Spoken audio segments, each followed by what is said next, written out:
ये movie romantic नहीं, काले जादू पे बेस्ड थी। और अंजलि एक विच थी। अंजलि को राहुल से प्यार होता है, पर राहुल को टीना से प्यार होता है। जैसे ही अंजलि को ये बात पता चलती है कि टीना और राहुल आपस में एक दूसरे से प्यार करते हैं, अंजलि चली जाती है ब्लैक मैजिक सीखने। जैसे ही वो उसमें महारत हासिल करती है, उसने टीना की कोख से अपने ही प्रतिबिंब को जन्म दिलवाया, जिसके जन्म की वजह से ही टीना की मौत हो जाती है। जैसे ही वो थोड़ी सी बड़ी होती है, बड़ी अंजलि उसको अपने पास बुलाने लगती है। छोटी अंजलि पे काले जादू का इतना गंदा असर होता है कि उसका बाप राहुल खन्ना और माँ टीना मल्होत्रा थी, फिर भी वो नमाज पढ़ती है। छोटी अंजलि जब समर कैंप में पहुंचती है, तो वहां पे अंजलि को पूरा मौका मिल जाता है उसकी दादी को अपनी बातों में फंसाने, साथ ही साथ राहुल को वापस पाने का।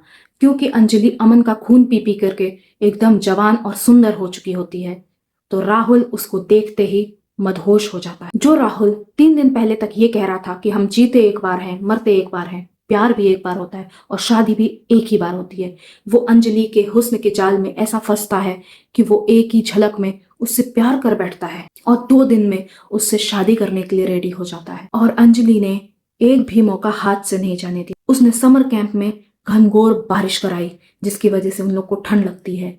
और फिर वो राहुल को अपने साथ लेकर के चली जाती है, जहां पे वो अपने जादुई जाल में उसको पूरी तरह से फंसा लेती है। फिर जब उसकी शादी होने वाली होती है अमन के साथ, राहुल वहां आकर के उससे कहता है कि मैं तुमसे प्यार करता हूँ। अंजलि सिर्फ अपनी आंखों से राहुल को देखती है, अपने आंखों के आंसुओं के थ्रू राहुल को अपने वश में करती है। जब दोनों एक दूसरे को देखने लगते हैं और पूरा घर उन दोनों को देख रहा होता है, पर किसी को कुछ समझ में नहीं आ रहा होता है, सिर्फ अमन देख पाता है। क्योंकि अमन का वो खून पी रही थी, इसलिए अमन को पता चलता है ये इंसान नहीं, एक चुड़ैल है।